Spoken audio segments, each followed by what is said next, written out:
Welcome to episode 10 of Timm Talk, the podcast about the DC animated universe, co-created by Bruce Timm. I'm Chris Lord. I'm Cameron Dexter. And we have a special guest once again today. Johnny, why don't you introduce yourself? So glad to be back. My name is Johnny Brillantes.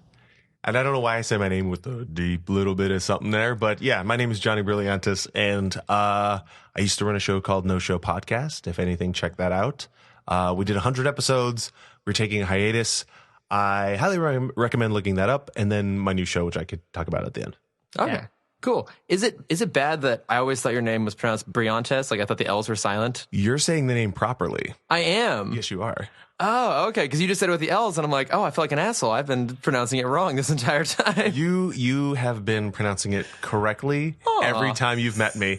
Aw. Yes. Oh, that makes me so happy. Yeah. Never even tried to pronounce his last name. How dare you, Cameron? It's all good. Honestly, didn't know It's you had a all last good. name. And much like the liberal that I am, I'm just gonna tell you, it's all good, baby. Oh, good. Yeah, Johnny Call is me one of what you those want, babe. one-name people, right? Like Madonna or Cher. It's like Johnny Be Good. Right? Yeah, exactly. It's about him, that song. Oh, Lord. Yeah, but Johnny, it doesn't surprise me that you put like a little bit of a twinge in your voice because today we're talking Beware the Gray Ghost, the episode that brought back the original 1960s Batman Adam West to the TV show. And we want to do an episode dedicated to just this episode because It's huge. it's damn fun. Yeah. Too. Like It's good to see Bruce be a nerd. yeah, he gets to just be like totally nerdy about the whole Not thing. just Bruce, but we see the animated form of Bruce Timm in this episode. Oh yeah, Yes. there's that. There's that. that is also a lot of fun. Yeah. In the 90s version. Of course, yeah. Because I've since seen Tim. I've seen him, not I want to say around work, but around where he does work. Sure. And I also stalk him. It's nice Given to the years- meet another stalker. well, I'm not a stalker. You just, I now work in Yeah. that area. Yeah. That when I do see him, I don't want to say he seems like an old man, but he just seems like a hardened, not just, I don't want to approach him anymore. Okay, this is interesting. So, because I know you met him at Comic-Con, right? Briefly, yeah. Yeah, because you had just watched The Killing Joke. Yeah, I was at the premiere for I Killing just Joke. caught that too. I haven't watched it yet, but yeah, so you were there and you met him, right? Yeah. Yeah, very, very briefly. It was more And of she's like, hey, what's up with that first part? No, I was one of the few that enjoyed it. The first part. Yeah, I was, that period after you watch a movie, and I call it like the movie high, where I don't ever make decisions The during that afterglow. time. Yeah, because I'm always in like, oh, this is great. I'm not gonna compare it to anything. I'm just enjoying the moment. Mm-hmm. So I was definitely in that moment when I ran into him and the writer, whose name I don't remember, who got in a kerfuffle with Oh, yeah. a couple of the fans. That's right, yeah. And you didn't know about that, right? You had left didn't. before the fans got in an argument with him, and he called them out on it. Yeah, so I'll go into it really quick. Basically, what happened was they were doing a Q&A after the movie.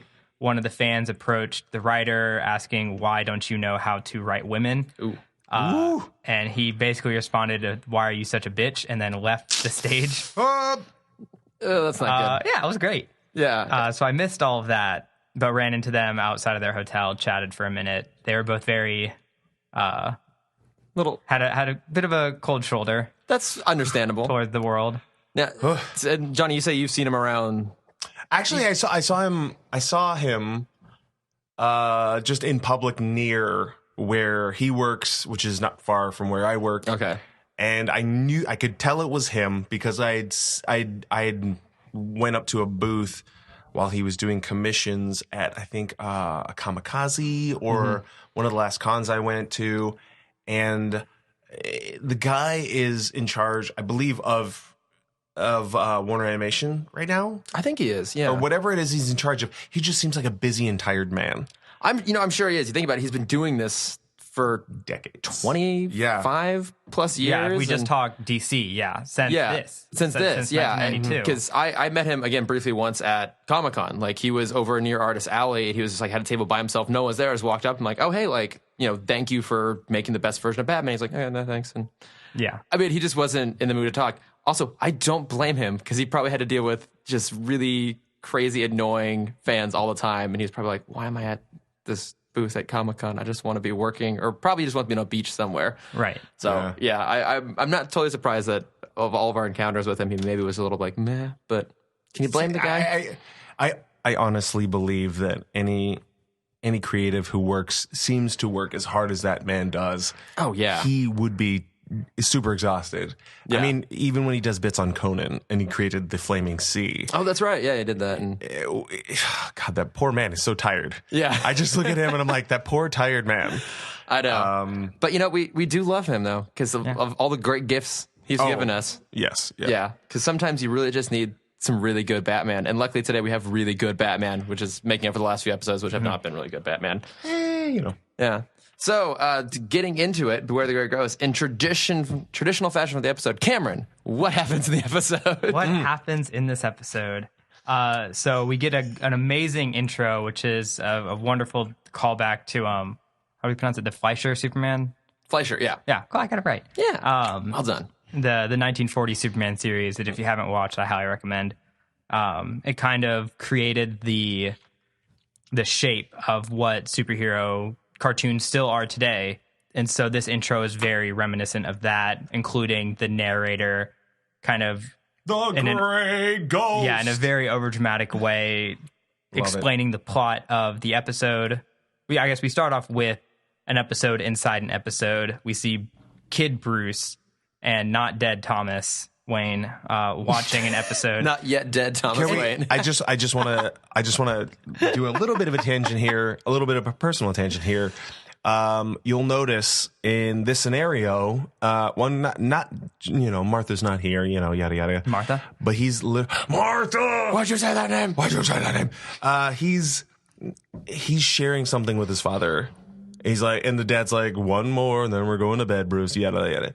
But he's sharing something with his father, which you don't really get to see a lot of. You never do. Yeah, exactly. I mean, you might not ever see a lot of their relationship. I mean, maybe so far in the series, but in most lore, you don't get to see what their relationship was outside of, Batman Begins and saving him from the well, and monsters are scary because they're scared, more scared of you, blah, blah, blah, blah, blah. But this is something that rings very, very true with me. And more the reason why I love Batman, because part of why I identify with him so much, and I think that a lot of America identifies with him and masculinity and blah, blah, blah, blah, blah. But sharing something with your father is very, very important, and I'm really glad that this is articulated well. Mm-hmm. Yeah. So we were seeing the intro to the Grey Ghost episode that Bruce is watching, and it mirrors what's happening. We keep jumping from the episode to present Batman time. Yeah, we're cross-cutting. So when we see the plastics building blow up in the TV show, we see Gotham Plastics blow up in real life, and kind of does that for a little bit. And then it jumps to this ransom note, and Batman also gets hold of this ransom note, and he's like, "Oh, we gotta talk about Grey Ghost, or we gotta. This is a Grey Ghost episode." And I want to talk about for a second how bad of a fan Bruce is, because What do you mean by bad? You don't fall asleep during your favorite show. I mean, all right. When you're a child, you do. No, not when there's no other way of watching it. I don't know. Well, okay. I'm just gonna say that right now, when you're talking about like the high of watching a show, or you're still in especially a new episode, and broadcast, it's not the same as it is now. But in the high of a show right now, I'm currently in the high of an amazing show or amazing episode of a show. And it's Black Mirror, and it's amazing, and I highly recommend it. Nope. Oh, we've talked about Black Mirror on the show, actually. It's funny. But I'm currently in the high of that show, and I've since fallen asleep to a rewatch of it. But it's a rewatch. It's not. Yeah. So but he's never seen this episode before. Whatever. I'm not going to go. Right. I get what you're saying. That I think it's easier for us to get that at one point, and we all remember this point in time. If you wanted to watch something, you had to watch it when it aired. At that time. At that time, like maybe don't you could point at me like I don't know what you're talking about. I'm an old man. Maybe you would set like the VHS recorder to record and just like hope that you would set the time right and they didn't like skew. I was a fucking master of VHS. Yeah. But I do know what you mean about that. Yeah, that he should have stayed awake if you were a true fan of the show. Right. So Bruce, doing his detective work, goes to basically a Blockbuster, but it's kind of just some guy's collection. I think a film archivist. Okay, that makes more sense. Yeah. I just saw it as like he just went to this guy's house who owned everything. Hey, how you doing? If you guys remember Teen Titans, he reminded me. So I'm pretty sure they pulled that character or the character, the character model for Control Freak, the guy who worked at a Blockbuster and I became only like. vaguely recall Control Freak. He was awesome. He's one of my favorites. I did love, and looking up trivia for this episode, the video clerk is based on Paul Dini. Oh, that's hilarious. Yeah, early 90s Seeing Paul as the Dini. other character. Yeah, it was a very deliberate decision on their part. But yeah, he said the video archivist and no Grey Ghost. Right. It's the only show. Burned in a fire. Yeah, the studio was burned in a fire because it's Batman. Everything goes up in flames. Oh, and yeah, we're going to talk about that later, too. And so the studio went up in flames. They destroyed all of the original footage. There's no copies of it anywhere. Oh. Yeah, you guys might hear hints of a comedy sketch meeting going on in the back room, so clearly there's some good shit being made. We're fine. So, while this scene is happening, I thought this guy was the villain because while Bruce is talking to him, Alfred is like cleaning. yeah, he's disturbed by the level of dust and the poor maintenance of the cleanliness of the shop. First of all, Alfred, don't judge, you jerk. Well, it is kind of his job. I mean, that's what his job To clean other people's shit? Well, to judge them for not being clean. I mean, he maintains that entire mansion and Batcave. That is a lot He of installed escalators. That's true. He did install his own escalator. Yeah. I absolutely agree with you, though, because they kind of set up the video clerk, the Paul Dini character. You assume he's going to be the red herring because he's kind of like, oh my God, I'm so I obsessed have all this with stuff and I know exactly, Yeah, they set him up as this kind of obsessive-ish And character. I own everything except the thing you're looking for. I can't show it to you. And he's almost a little suspicious about it. And Bruce acts suspicious, like, oh, why is this the one thing that he doesn't want to talk about? And then we never see the character again. Never comes back again, yeah. But hey, you know, a temporary but effective red herring. Yes. So then we're off to the Actors Guild. This is actually kind of funny because when he looks up binders and he has binders and headshots. Yes, looking up all IMDb headshots. wasn't a thing back then. The book form of IMDb is a great thing. Yeah, it was one of those fun moments where you realize, like, oh yeah, like this was in the 90s. It was in the 90s. Like that's if you wanted information, you would go and look up things in books. Books? So we find the actor Simon Trent. Thank you. Voiced by the great Adam West. Adam West. Yes. And as we learn about him, the scene transitions to Adam West's apartment where his landlord is banging on the door trying to get him to pay rent. He has no money. He's living in his like collection vault of all the Grey Ghost things. He's kind of living in this rundown old apartment surrounded by just tons and tons of memorabilia. Just as a little backup on Adam West in this scenario is that much after the Batman 66 series, he was like this. He was exactly like this. And this is why it's perfect because he would go to car shows. He would do wrestling bits with Jerry the King Lawler about Batman fighting the King and all this kind of stuff. So this was very much him. So for him to be cast as this is clearly spot on. Yeah. Well, I hope it wasn't that depressing, but because this version of Adam West is living a very, very dark lifestyle. Yeah, it's pretty grim. Like he gets a call from his agent and didn't get a part. Basically, he's been. They still see me as a Similar to Adam West, he's still very typecast. Yeah. Did you guys look? Who do you think voiced Frankie? Who did it sound like to you? The agent. I didn't even pay attention to that one. Because it sounded a lot like Mark Hamill. I'm like, is that just him doing a little bit bit part? Because we've seen him do that a couple times before. Yeah. It's actually Ephraim Zimbalist Jr., the voice of Alfred. Oh, that's amazing. Really? But I don't know if this is true or not. This is pure speculation on my part. It sounds like he was trying to do a bit of a Mark Hamill-ish kind of impression. But at this moment, like, oh, is that Mark Hamill? It wasn't. So moving on. So he doesn't get the part. He throws a tantrum, and it kind of hurt me inside to watch the scene where he breaks all of the toys and Of his own collectibles. stuff. That man is spry for his age. Like, he picks up a fully loaded bookcase and smashes it on the floor. Yeah. I was like, oh. In a feat of pure desperation, that poor man just has that super strength. Yeah. Like, he's still got it going on for someone his age. Yeah, so we learn the next scene, he's at a comic store. Trying to sell his shit. Yeah, and we learn he's been doing this for months. This is how he's been getting all his money. It's just selling The guy's all like, of his... I can't this stuff. I can't take very much of this. Yeah, and the collector, or the comic book owner, the store owner, is like he's obviously a fan of the Grey Ghost because he keeps accepting this, but like no one is buying the stuff, and so he's like wary of taking more of it. I did love it too because in that scene when we're establishing that it's like a toy store with kind of yesteryear sort of collectibles, we see what was it? A Creature from the Black Lagoon and a Robbie the Robot. Oh, I didn't even pay attention to what else was in there. Cameron, you do know who Robbie the Robot is, right? Okay. So, Johnny, you know, right? Vaguely. Okay. Forbidden Planet had an appearance in the original Lost in Space TV show. Very like distinctive look. He's got like kind of like a semi-pointed dome, like. Yeah, I can see him now. I can see him now. Yeah, just falling on. I'm good at imagining what you're. I have an idea of exactly what creature you're talking about. Sort of like danger kind of looking guy. Yeah, I'll sketch it out at the end of the episode and see if I'm right. Okay, yeah, we'll have it's like a dome. We'll have a sketch challenge on this purely audio medium. No, it'll be great. We'll post it later. I've got some. Instagram that shit. So he sells all his stuff.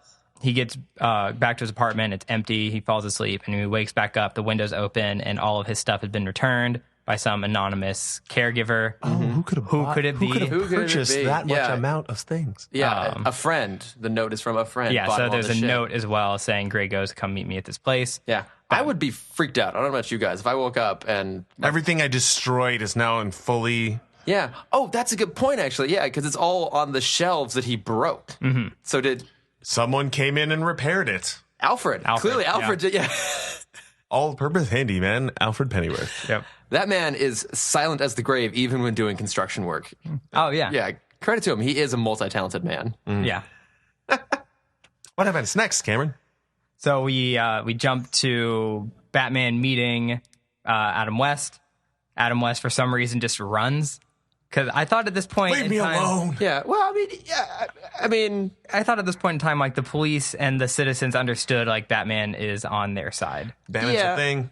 Okay, I agree with you, but in defense of poor Mr. Simon Trent here, he did have some random guy break into his house and give him all of his shit back, leave a weird note, tells him meet him at art school at 8 o'clock at night, like, I don't know, 11 o'clock, something like that, at an art 8 school. 8 o'clock's not that weird. Yeah, that's true, yeah. I just heard this thing today where, crazy thing, is that the trainees, I guess, of the Manson family would break into people's homes and rearrange the furniture. Now, if you think about that, that's to a certain degree what we're dealing with here. This guy comes home and all of this shit is here. Yeah. Can you imagine how psychologically terrifying it must be to, I know I have my recliner over there, but for some reason it's like 5 inches off. Why is it 5 inches off? If anybody's had their car stolen or repossessed or anything like that, there's a moment where you in your brain go, I know I left this here. Yeah. Why is this not where I left it? Yeah. And that's psychologically something fucked up for a guy to go, I just sold all this fucking crap. Mm-hmm. Yeah. Why the fuck is it here? Yeah, so and now I got a note? It already appears he has to go meet some random person who broke into his house in some dark, like, foggy alleyway late at night. And on top of that, too, he's probably not living in the best of neighborhoods either. Right. Absolutely true. And out of the shadows, I think if you're a little on edge and you're off somewhere and you're waiting for someone to show up and all of a sudden fucking Batman shows up. All right, I'll cut him some slack. I'm going to defend poor Simon Trent here. But yes, it is maybe a little silly for him to run. I feel like the scared reaction is probably reasonable, but to run, probably the best. And with Batman just kind of popping back out. Yeah, of course. Like, the old man isn't running that he fast. he kind of like hobbles down the street, like turns a corner, and then of course Batman's right there, just like there. Yeah. Why are you following me, bro? Really? Like, what are you doing? As they're talking, another building blows up. 2 buildings blow up right next to each other. Yeah. What happens after that? Let's see. I have the apartment. Batman's there. Oh, okay. Oh, they go back to the apartment. Right. But yeah, he still runs away. I understood what the Grey Ghost stood for. Yeah, he still... Now I'm really fucking disappointed. Yeah. I think he still runs off and goes back to his place, and once again, Batman's just like, dude, this is your second attempt to get away from me. I'm still here. I'm still Batman. Help me out. Know how this goes. Yeah. Yeah, and so he opens throw me a bone. The secret compartment, and it's Take all of video. the original footage of the Grey Ghost. Yeah, the original reels. And I was really hoping... I'm sorry. But one of my favorite things to do in this episode is to pause. That's exactly what I was going to bring up. At that moment of all the different titles. Oh, I didn't even do that. Were there some good ones in there? I haven't, I'm a bad podcast guest. I did not watch the episode. But one of my favorite things is to to see the different titles. But I was hoping, because a lot of them were related to the episodes we already watched. Like there was one called The Claw. Yeah. There was one called like Joke's on You or something like that. Well, so because the Mad Bomber episode of The Grey Ghost, which all this hinges on, is episode 18 of The Grey Ghost, and this is episode 18 of the show. So so were some of the other titles like plays on existing episodes? Just a couple. But what I was hoping, I even went back, I was hoping they related more to the Adam West series. Oh. And I was very disappointed they weren't. They weren't? No? No, they were just kind of random. Oh, okay. I was hoping Random they would... generic titles. Okay, I was hoping like there'd be, I don't know, like Heart of Lice or something like that. And Heart of Lice. yeah. Yeah. The dandruff killer. Yeah. And so Batman and Grey Ghost, or Batman and Adam West have this kind of heartbreaking moment where he's like, I'm not the Grey Ghost. Like, I'm not the person you think, that you imagine me. I'm not the person you put on that pedestal. I'm just an actor. Yeah. You know, he is just an actor. He's not this crime fighter. So then we jump to the Batcave. I like how Batman's like, he's like, I'm just an actor. And Bruce, a fully quote unquote sane man, is going, I thought I knew what the Grey Ghost stood for, but apparently I'm fucking wrong. He didn't say it like that, but he's like, apparently I'm wrong. Like, seriously, you're a man who has to punch clowns and a bunch of other shit, but you don't think for a second that the concept of an actor is, or laying this guilt trip on an actor who's probably not down to like deduct and do detective work and shit. Yeah. Granted, he's probably your best lead, Bruce. However, laying the guilt trip on a man who's just like, please just leave me as an old man alone. Well, I mean, on looking at the other side of that coin, this is the only aspect of his childhood that he has pleasant moments of. He doesn't want, like he has this vision similar. I mean, I had some notes about this, similar to how we view this show before we did the podcast. Of like everything was perfect, every episode was amazing. That's how he views Grey Ghost. Like he did no wrong, he could do no wrong. The actor that plays him, you know, these people. I mean, I'm sure we all thought Kevin Conroy was this super, like this figure of power and importance at some point. I mean, he still is. Yeah. Just throwing it out there. For me, at least.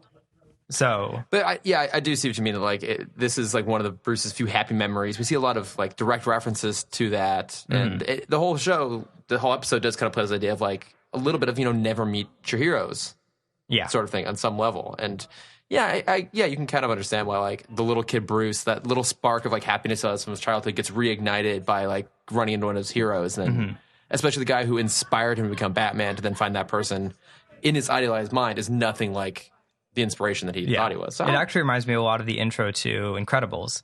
Yeah, actually, that's a good point. Yeah. Fuck, I need to go watch that again. It's great. Oh, I love that movie so much. Best superhero movie ever? I have to say that yesterday it was on in the break room, and Maybe. I went to a water cooler, and I was thinking of literally a Frozone, just I'm getting a water, and I used like that corner finger. I'm thirsty, and I did that thing. Drink. Yeah, and I did exactly like that. I'm like, I'm just like Samuel L. Jackson right now. So we jump. Getting back to the episode, we jump back to the episode. The Batcave, and just as I feel like I've watched these episodes. Alfred has made popcorn, and Bruce is like sitting. He's sitting on in his the living floor, room, crisscross, just like watching. I was kind of hoping we'd get back, and it was gonna be that exact same scene with him eating the popcorn cross legs on the floor, but he was still dressed as Batman. Like I was kind of hoping in his Batman suit, in the full Batman suit. Just he's such a super fan that I imagine he has his own cosplay version of the Gray Ghost. He's wearing. Oh, that's definitely in the costume shelf. Oh, it absolutely is. Yeah, no, it was in his shrine. Yeah. To your point, though, it was kind of fun to see that Bruce is capable of nostalgia. I mean, obviously he's a guy that lives in the past. His whole life is dedicated to the memory of his parents, but that's always kind of a negative association. This is like the first times where he really just kind of lets himself be happy for a little bit. Right. And we see that because we don't see Bruce watching the show. When he turns the episode on, we see Kid Bruce again. Yeah. It like gets close to his eyes and it kind of does like this cool camera rotate thing, and we see him as a kid. It's a nice moment. It's a really nice moment. Yeah. What does concern me though is that he's watching it by himself, and he's not like, pull up a chair, Alfred, because there could be a scenario in which psychologically he's like, this was a moment between me and my father. Alfred, you're not my father, you son of a bitch. But like to a certain degree, like he's not like, I mean, me personally as a nerd, one of my favorite things is to share whatever makes me so happy or whatever has that moment for me. And Alfred knows his ins and his outs and everything about the core of Bruce. And he raised him as a child. Come here, Alfred, watch this with me. Versus, I'm sure he was standing back there watching. Yeah. But remember, Alfred, well, at least according to the episode, Alfred does not watch television. Oh, that's true. He prefers to just watch the fire burn. I thought that was supposed to be like he just likes reading by the fireplace. Oh, maybe that was the implication. He just says something about like I like my flames or something. I think he says I'd enjoy my fireplace. Oh, okay. I guess we can assume that meant he likes reading books, but maybe he really just likes watching things burn. Is Alfred an arsonist? Nah. Are we sure? I mean, listen to The Dark Knight. Listen, what's The Dark Knight? Some men just want to watch the world burn. Hang on, though. We've talked about this a lot, and we'll talk about it again today. Gotham is a highly combustible city.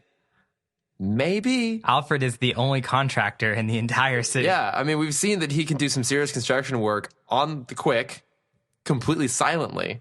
Maybe that's what he does to just like get through the day as he goes around, burns things down, and then when no one's looking, rebuilds them. That's what he does while Batman's out on the night, out at night. Yeah. So he's just behind him rebuilding everything. The Pennyworth construction is... What if Alfred has years of resentment against Bruce and he's actually like, he's the one placing all these explosives and everything just because one, he likes explosions, and two, maybe he's actually trying to kill Bruce? Well, there was a theory that I read a while ago that's similar to that, where all of the villains are just actors hired by Alfred to fulfill, I've heard of this. Yeah. To fulfill the Batman mentality. Oh my God. Where like Bruce just wants to be the hero so badly that he's the one that's creating the villains, so he has something Alfred's to fight against. Such a good guy. Yeah. Yeah. I hope he gets paid a lot. I'm sure he must get paid quite a bit. I mean, he's got to keep some serious secrets. Yeah. Yeah. So Bruce watches the tapes. He discovers that the bombs are delivered via tiny remote control cars. Mm-hmm. His reaction to that is exactly the feeling I had watching I've Got Batman in My Basement. Mm-hmm. Because it's like, I think he sees the cars driving and he goes, "Are you kidding me?" Yeah, it's like, what? Really? That was exactly how I felt. And I think that was a fun little parallel of like, it's not as like intricate and advanced as we always remember it to be. No, sometimes it's just a little toy car driving down. A little dynamite. silly. Yeah. Yeah. So he now knows that's what they have to worry about. He knows the library is the next target. So he calls up the commish. It's like, "What's up, buddy? Why don't you roll on down to the library? I'll be there. We'll find ourselves some remote control cars." Yep. Catch a weirdo. So they head down there, and we see a whole bunch of the cars heading towards the building. There's a lot of I really like the camera movement of that scene because it makes the cars look normal. So they look like Batmobile size. Yeah. It gets right down low by them, and they're zipping around. Mm-hmm. Yeah. And then there's three of them instead of just one. Yeah. And so at the moment, just three. Just at the moment, oh yeah. So the moment, just three. So a sniper shoots the first one, big explosion. Mm-hmm. The next one gets through. It is heading straight for the library. It is feet from the door. And guys, what stops that remote control car? Batman with the flamethrower. Batman with a fucking flamethrower. My immediate thought was, did they ever make that as an action figure? And I forgot to look it up. So I'm going to look it up right now. Oh my God, yeah. Amazing moment. Yeah. Right? Yeah, so last episode we saw Batman with a Trent gun. This episode we see him with the flamethrower. He's kind of running out of things on his utility belt, apparently. He will never run out of that. That's a Mary Poppins bag. Right. So they go and chase the third car while you're searching for that. I'm going to continue the episode. Please do. While they're searching, they follow the third car, and Batman stops it, and just like without any hesitation goes up and opens it, realizing there's no explosives inside. And it turns around, there's like three more cars chasing him. And instead of using his grappling hook, he just waits to die. And out of nowhere, a rope falls, and dun-da-da-da, Grey Ghost is standing on the roof. You gotta have that dramatic entrance. You can't just... I don't say, this is the thing that bothers me about nerd culture. Blah, blah, blah.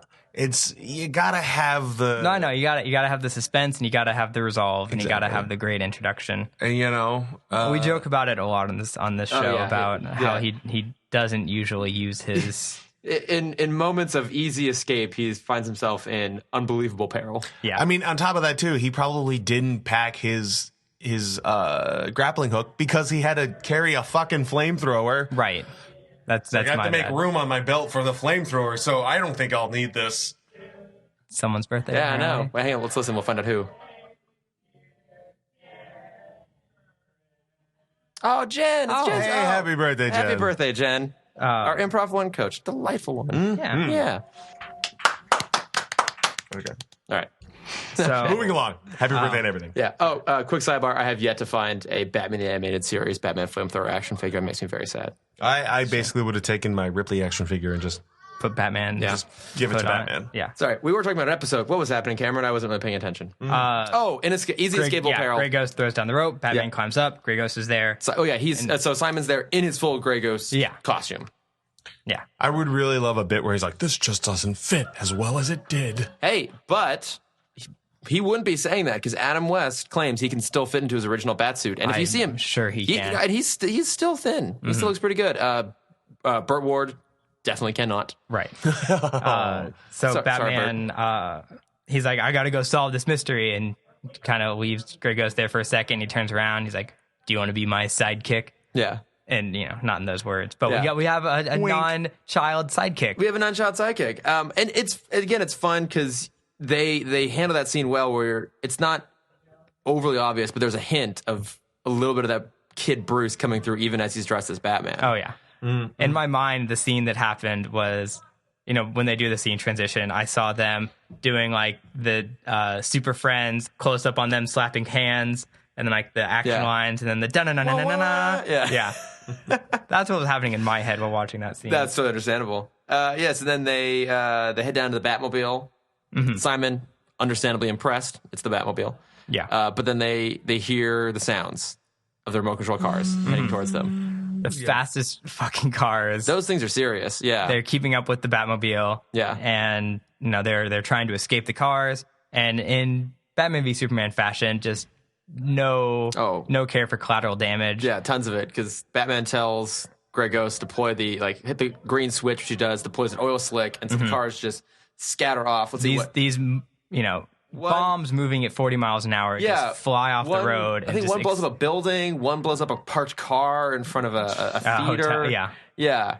Just and we get like this big kind of aerial wide shot, and they're just like boom, boom, boom, boom, boom as the street blows up. Because wait, is it here or is it later? Oh, it's later that there's tons of those cars. Oh yeah, it's in the next. And we also learn their origin, which makes you wonder how there's so many. But okay, yeah. So they. Oh yeah, we learned that the car. No, next. Because they still have the one car, the one decoy car. Yeah. So they go to the Batcave. Yep.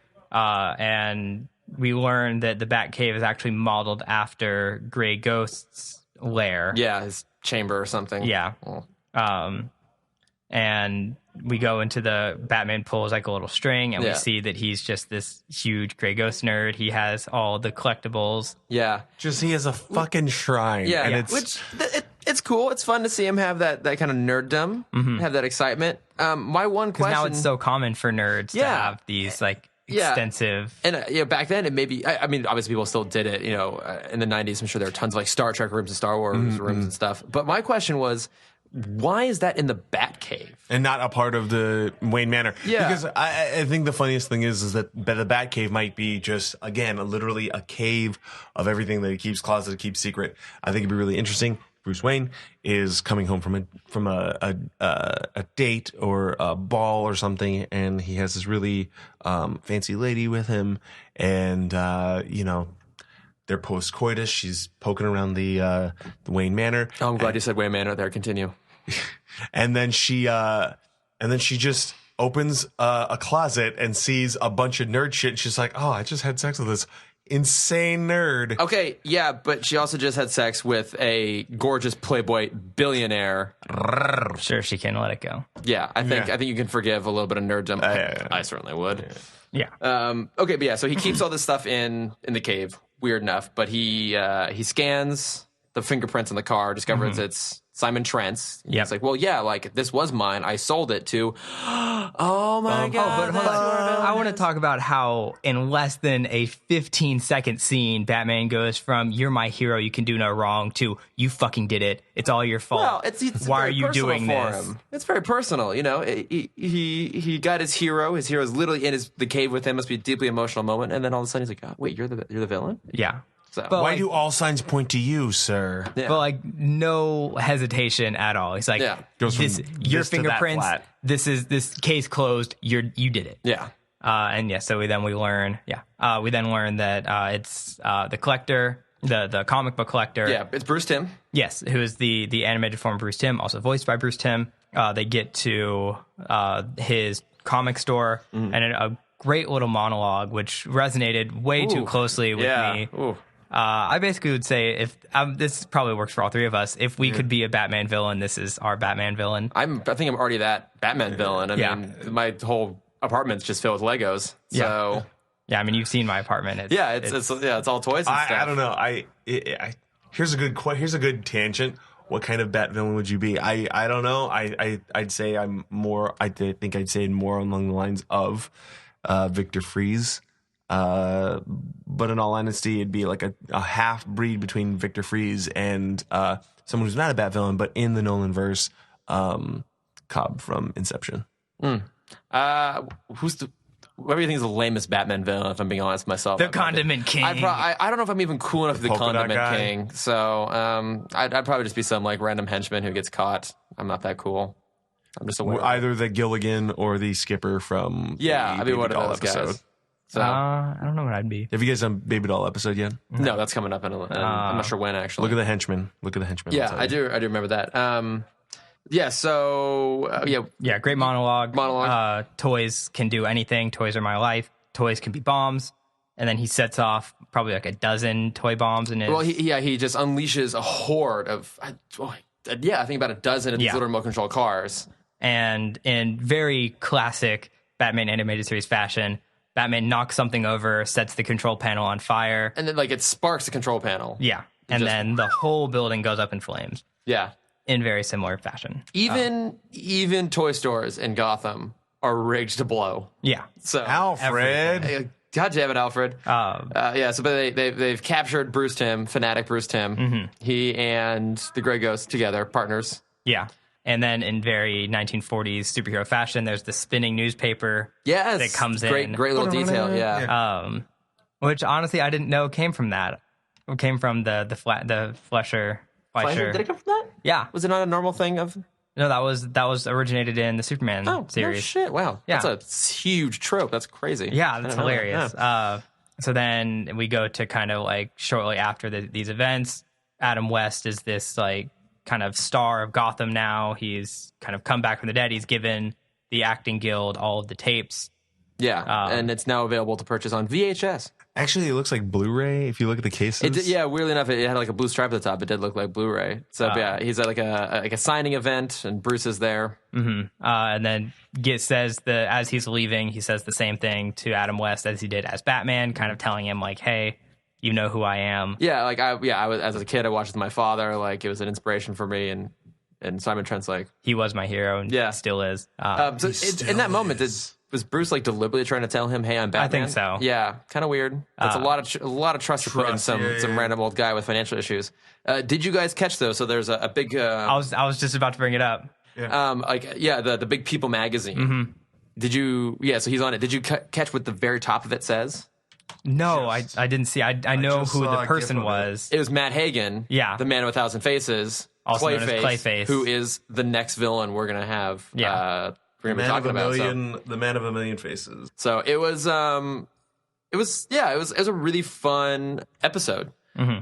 I mean, there's really not that much talked about. Obviously, the big like point of trivia on the whole thing is that it's Adam West and he was coming back for this. But the one question that I had through this whole thing was, this is a very meta episode, right? Oh, yeah. It has one of the writers as like an obsessive videographer guy. It has the creator and the strongest creative force behind it as the villain, who's an obsessive fan who has all these toys, has this maniacal thing. We have Bruce's obsession, kind of blind obsession on some level with this character and all his fandom. Do you think these were all just kind of meta jokes, or do you think this was the writers, the whole show was trying to make a bit of a statement about fandom and meeting your heroes and that whole experience? I don't know what you guys think about that. I think that's a grander version of what's happening here. I think this is a well thought out version of that. I think at a certain point, this is an examination primarily of meeting your heroes. That to me, that this thing explores is, what did the Gray Ghost mean to Batman? What does Batman mean to us? Mm-hmm. What do you think, Kim? Yeah, I'd agree with that point. I mean, obviously, I don't know what nerd culture was like back in the 90s, especially for... I think it was still back then a pretty pariah kind of a thing, or a little... Yeah, it was still pretty small. I mean, obviously, Comic-Con was going on, but it was nowhere near what it is today. Yeah. I know, like, the rivalry between, like, Marvel and DC was a little more of, like, an actual thing. And I think it was also a little bit lenient because, I mean, I think in third grade and sort of like the time when I was a kid and I was discovering comic books and the death of Superman, yada, yada, there's actually a Marvel and DC crossover. There were a couple because Stan Lee had his... Stanley reimagined DC characters' origins. Mm-hmm. He had a run on that, and then I think there was actual crossovers, like the real characters kind of came together. In the late '90s, there was the series about the Ultimate Championship and who's the Ultimate Fighter, where you had Captain America fighting Batman, you had Hulk fighting Superman. Mm-hmm. It was basically Justice League versus Avengers who would win. Was it the Ultimate Showdown of Ultimate Destiny? It was not the Ultimate Showdown of Ultimate Destiny. I forgot about that video. I know. I now really want to go rewatch it. Mm-hmm. It just popped in my head. That video. This was a great episode. Yeah, like you said, it was very meta, talking about kind of especially for us talking about the show 20 years later. Yeah, it was like, you know, a third layer of just what we're doing now. Yeah, I actually hadn't even thought about that, but you're very right. Like, this is an episode that's kind of talking about the very thing that we're doing. Like, we have a fucking podcast about it. Like, if podcasts exist back in the day and Bruce didn't have enough on his plate, I could totally see him doing a Grey Ghost podcast. Yeah. But what I'm trying to figure out is, I just want to talk about this briefly. What was it like for the nerds at the time to see Adam West, or to hear Adam West come back? Because for me, at least, I hear him everywhere now, because he's definitely had his resurgence with Fairly Odd Parents being Catman. Yeah, Family Guy was a being huge the mayor. One. Yeah, like he kind of, you're right. I'd say in the last roughly 10 years, he kind of had a resurgent popularity. I think Family Guy was a huge part of that. Mm-hmm. But yeah, that's a good point. Like, I mean, I know, Johnny, you were saying that you kind of did a little more research on the 60s show for this than we did. Like, he kind of disappeared from public consciousness for a while afterwards, right? I mean, it's much like Simon Trent. The calls stopped coming in. Yeah, and now, I mean, only now do we even have the original TV show on Blu-ray. Blu-ray. I mean, that was only which is 2 years ago. An amazing set. I highly recommend. Yeah, I have it. I've watched a few of the episodes. Like, it's a great set, and we always had the movie. Like, you and I've talked about this. We've seen the movie countless times, not the show so much. But yeah, that's a good point. That must have been a pretty big deal for him to come back. And one thing I liked is that at no point does it feel forced that it's Adam West doing the voice. Like, he actually plays it real. Mm-hmm. Like, he does. Like, I think we're so used to him now playing things campy on Family Guy. We forget, he actually played it real back in the day, right? And he's really good in it. And it's funny because we talk about this was his like comeback moment. Yeah, we had the exact same conversation about Mark Hamill. Yeah, like this show was great about finding those characters and giving them life again. Yeah. It is kind of fun going back and watching this now, and you can start finding what are now huge cultural touchstones just kind of in their infancy. Yeah, the Adam West reemerging, Mark Hamill reemerging, just the show itself, Harley Quinn, all this other stuff. We live in a wonderful age. It's granted, early in the week, it's a scary age, but we live in a marvelous age where we can share our love of things, and I think that's the best way to combat the scary times that we have in front of us. Yeah. But, I mean, we're basically out of time here. Any other quick ideas or anything to talk about? Or should we move on to Bat Plug, which you were here for before, where on the spot I'm going to have you plug something you've been watching or reading or whatever recently. Go.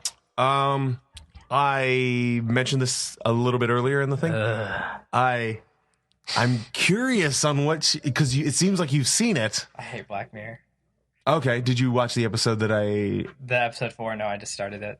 The San Junipero. Yeah, I just started episode 4. What's up to you?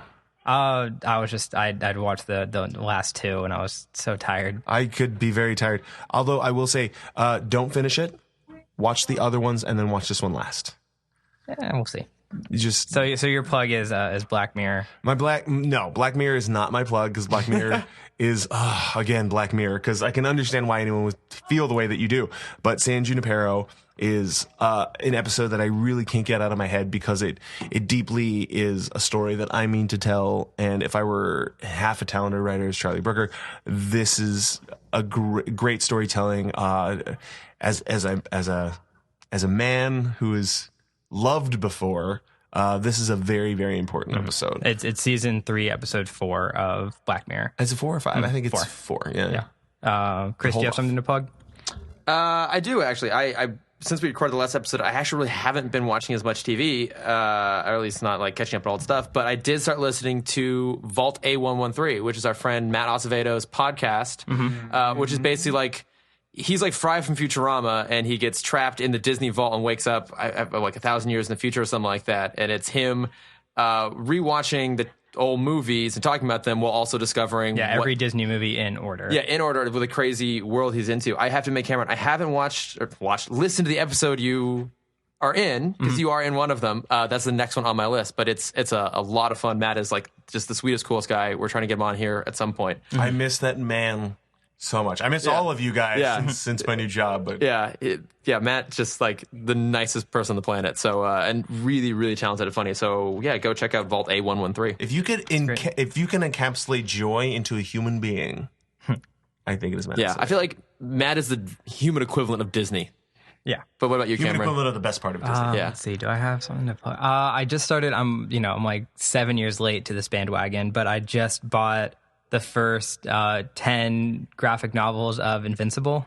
Oh, I have heard that's great. Yeah. How is it so far? I'm loving it. Yeah? I weirdly remember when the first issue came out was when I got my first surge of comics. And I was going to the comic store every week at that point and seeing it on shelves. And for some reason, my DC-oriented brain was like, this isn't DC. This must be bad.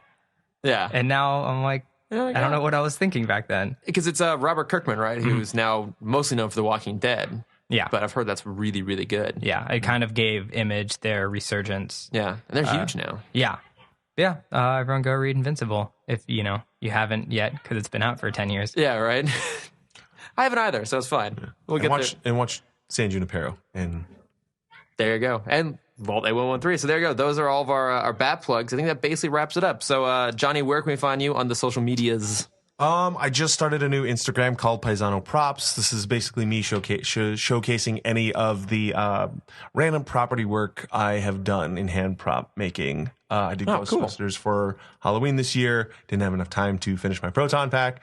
But I did come up with a couple of other things. So check out Paisano Props. Check out Diz Dudes. It's a Facebook Live event I've created with a couple of friends who have great chemistry. It's a lot of fun. It's an examination in masculinity, because usually Disney, from a guess grander standpoint, is usually more associated with princesses and children, whereas full-grown adult males are kind of probably looked at with a sideways glance for loving Disney movies. And this is an examination of that, because it's just fun dudes talking about Disney stuff. Nice. Oh, that's awesome. All right, and Cameron? You can find me at Cameron Dexter everywhere. And I'm at Lordifer everywhere. And the podcast is at Tim Talk Pod, also everywhere. And we'll be back next week for Feet of Clay, parts 1 and 2. And I think that's about it. So, Johnny, thank you so much for coming back. Thank you, Johnny, at Paisano Guy Brillantes. Brillantes, yeah. I'm so glad I had that right. You have it right. I'm just too lazy. So glad I never tried. Yeah. And I'm not going to judge anybody. You do it right. Good job for you. And you don't care. It's all good, too. Yeah. Thank you so much, everybody. All right. Thanks, everyone. Have a good one, guys.